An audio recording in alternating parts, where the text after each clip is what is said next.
या कुन्देन्दु तुषार हार धवला या शुभ्रवस्त्रावृता। हेलो दोस्तों, राज एमडी ऑनलाइन चैनल में आप सभी का स्वागत है। मैं मोहित दादरवाल। हमारा टॉपिक चल रहा था यानी कालीबंगा। कालीबंगा में हमने खोजकर्ता और उत्खननकर्ता और विशेषताओं के बारे में अध्ययन कर चुके थे। आज की इस वीडियो में हम कालीबंगा की धार्मिक स्थिति और आर्थिक स्थिति के बारे में अध्ययन करेंगे। हमारा पहला पॉइंट था यानी कालीबंगा की धार्मिक स्थिति।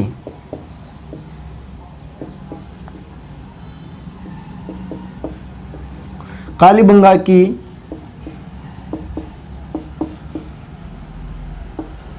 धार्मिक स्थिति। कौन था पॉइंट हमारे?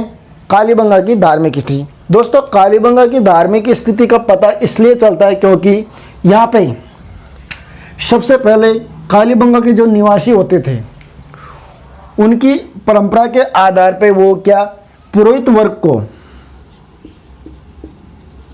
कौन से पुरोहित वर्ग को, जो पुरोहित वर्ग होता था उसको क्या उच्च स्थान प्रदान करते थे। क्या कौन सा यानी उच्च स्थान प्रदान करते थे।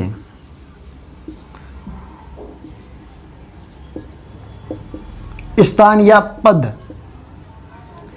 यानी कालीबंगा के जो निवासी थे वो पुरोहित वर्ग को, जो पुरोहित वर्ग होते थे उनको क्या उच्च स्थान प्रदान करते थे, वो उच्च माने जाते थे। दूसरी स्थिति धार्मिक यानी कालीबंगा के बारे में दूसरी स्थिति का पता चलता है दोस्तों। यहाँ पे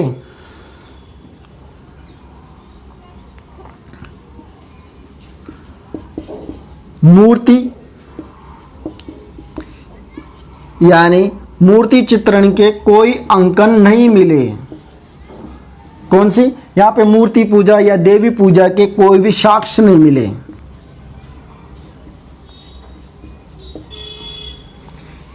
यानी कालीबंगा में एक धार्मिक स्थिति का पता इसलिए चलता है क्योंकि यहाँ पे पुरोहित वर्गों को यानी जो पुरोहित वर्ग थे, पुरोहित होते थे, उनको उच्च स्थान प्रदान करते थे। उसी प्रकार यहाँ पे मूर्ति यानी मूर्ति या देवी पूजा अंकन या चित्रण पूजा अंकन के बारे में कोई भी साक्ष्य नहीं मिले थे, यानी मूर्ति उखरी हुई नहीं मिली हुई थी। इसलिए कालीबंगा को उच्च स्थिति यानी धार्मिक स्थिति के आधार पर पाए गए थे। अगला हमारा धार्मिक स्थिति में अगला बिंदु आता है यानी यहाँ से एक स्वास्तिक,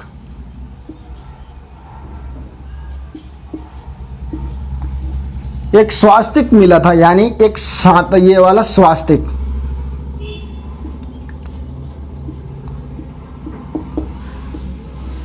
यानी दोस्तों यहाँ से एक स्वास्तिक के चिन्ह पाए गए थे या अवशेष पाए गए थे। यानी एक सबसे बड़ी चीज़ होती है, यानी यहाँ पे एक स्वास्तिक धार्मिक चीज़ की अवधारणा ही मिलती है या स्वास्तिक पाया गया था, उसके सिंबल या चिन्ह पाए गए थे। यानी इस प्रकार हमारे कालीबंगा की धार्मिक स्थिति के बारे में जानकारी मिलती है। पुरोहितों को क्या था? उच्च वर्ग या उच्च स्थान था। यहाँ पे मूर्ति पूजा के चित्रण के अंकन, कोई देवी पूजा या मूर्ति पूजा के कोई अवशेष या कोई साक्ष्य नहीं मिले। उसी प्रकार यहाँ से एक स्वास्तिक के प्रमाण मिले हैं, स्वास्तिक के प्रमाण मिले हुए हैं यहाँ से। यानी स्वास्तिक, वो उस स्वास्तिक के आधार पर इनकी जो कालीबंगा के निवासी उनकी धार्मिक भावनाओं का पता लगाया जा सकता है। उसी प्रकार दोस्तों हमारा अगला बिंदु इसी में आता है यानी कालीबंगा में जो वहाँ के परंपरा के आधार पर वो समाधि स्थल, जो वहाँ के लोगों की समाधि, मृतकों की समाधि 3 आधारों पर बांटी गई है। कितने आधारों पर? 3 आधारों पर बांटी गई है। पहली समाधि स्थल यानी जो पहली प्रकार की समाधि होती थी वो अंडाकार समाधि होती थी। कौन सी? अंडाकार। यानी वहां के पहली समाधि स्थल कालीबंगा के निवासियों की क्या थी? समाधि स्थल। ये हमारे धार्मिक स्थिति में ही चलता है।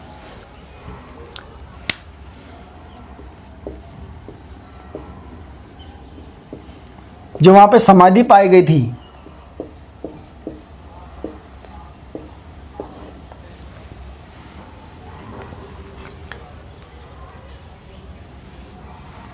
पहले यानी पहली जो समाधि आती है वो अंडाकार समाधि होती थी।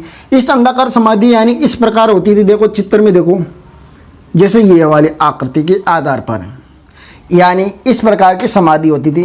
ये मृतक, ये यानी जो मृतक होता था, ये है मृतक, ये उसके पैर, ये उसका मुंह, इनका यानी मुंह उत्तर की दिशा में होता था, यानी मुंह कौन सी दिशा में? उत्तर दिशा में, सॉरी सिर, यानी जो मृतक होता था उसका यानी जो सिर वो कौन सी दिशा में? यानी उत्तर दिशा में होता था। कौन सी में? उत्तर दिशा में। और इसके मृतक का पैर दक्षिणी दिशा में होते थे। कौन से में? दक्षिण में। और ये मृतक का शरीर यानी जो चेहरा या मुंह ऊपर होता था। एक प्रकार की तो ये समाधि ये है, यानी अंडाकार समाधि। कालीबंगा में समाधि 3 प्रकार को देखने को मिलती है। कौन सी? 3 प्रकार को देखने को मिलती है। हमारा अगला है यानी तीसरे प्रकार की समाधि। तीसरे प्रकार की समाधि में यानी जो मृतक होता था, जैसे ये मृतक है, उसके साथ आभूषण, यानी ये जो मृतक होता था उसके साथ आभूषण और खाद्य सामग्री और बर्तन और एक मणि की मालाएं, यानी ये तीनों साथ कब्र में रखते थे। जो मृतक होता था उनके शव के साथ आभूषण, बर्तन और खाद्य सामग्री, ये तीनों क्या उसके साथ कब्र में दफनाया जाता था। और दूसरे प्रकार की समाधि में यानी जो बैठा हुआ होता था इंसान, या कब्र में इंसान ऐसे जो मरा हुआ मानव था, वह शव था, उसको उसकी टांगे समेटकर बिठाया जाता था। टांगे समेटकर जब जाके उसको कब्र में दफनाया जाता था, यानी टांगे समेटकर, पैर समेटकर।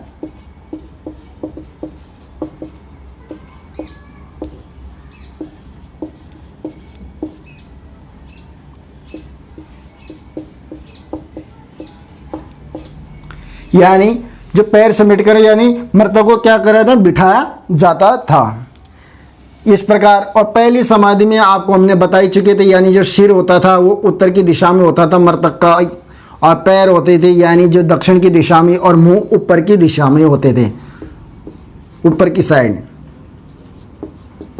ये है पहली प्रकार की। ये है दूसरे प्रकार की जिसमें मानव को पैर समेटकर बिठाया जाता था। और तीसरे प्रकार की समाधि में यानी जो मृतक जो होते थे उनके शव के साथ आभूषण, बर्तन और जो मणि की मालाएं या खाद्य सामग्री तीनों साथ उसमें रखकर बिठाया जाता था, यानी दफनाया जाता था। इस प्रकार ये हमारी समाधि स्थल कंप्लीट हो चुकी है।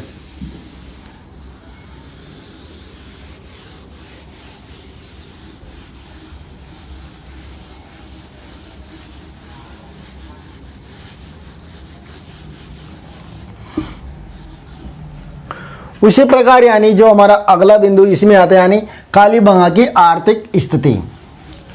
जो कालीबंगा होती थी, यानी जो कालीबंगा सभ्यता है, कौन सी? कालीबंगा।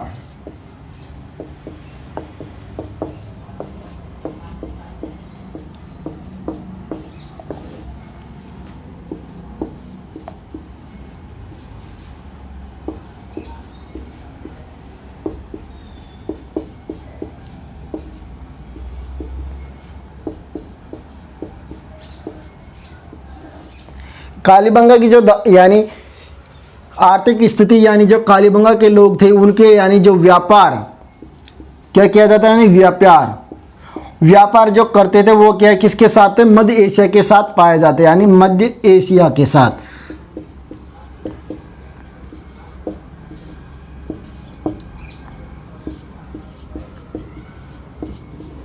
यानी कालीबंगा के निवासियों का जो व्यापार करते थे वो मध्य एशिया के लोगों के या मध्य एशिया के साथ उनके अवशेष पाए गए। क्या पाए गए? मध्य एशिया के साथ उनके व्यापार के अवशेष पाए गए हैं। उसी प्रकार कालीबंगा से यानी एक यानी मोहरे मिली है। क्या मिली है? एक मोहरे, जिसमें जैसे एक मोहरे या मुद्रा, सॉरी एक मुद्रा मिली, यानी एक सिक्के प्राप्त हुए हैं। उस मुद्रा में यानी जो ऐसे एक मुद्रा बने, यानी जो सिक्के होते थे वो ऐसे बने थे, जिसमें एक में यानी देवी के चित्र बने होते। किसमें? देवी के। देवी के चित्र बने हैं, यानी स्त्री के, इसको बोलते हैं स्त्री। यानी जो एक साइड होता था, यानी सिक्के का हेड और टेल जैसे होता था, यानी एक साइड यानी स्त्री के या देवी के चित्र बने होते हैं, दूसरी साइड में यानी एक चिता का चित्र बना हुआ था। जैसे ये एक शेर है, किसका? चिता का चित्र बना हुआ था, यानी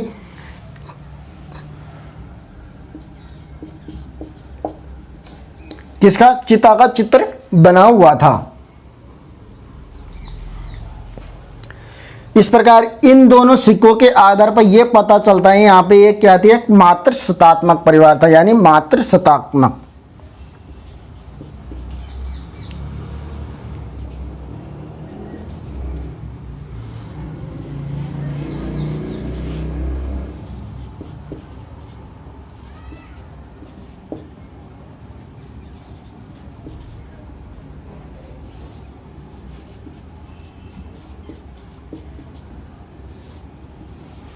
क्या पाया जाता है? यानी एक मात्र सत्तात्मक, यानी जो इन कालीबंगा के निवासियों का व्यापार किसके साथ था? मध्य एशिया के साथ था। किसके साथ?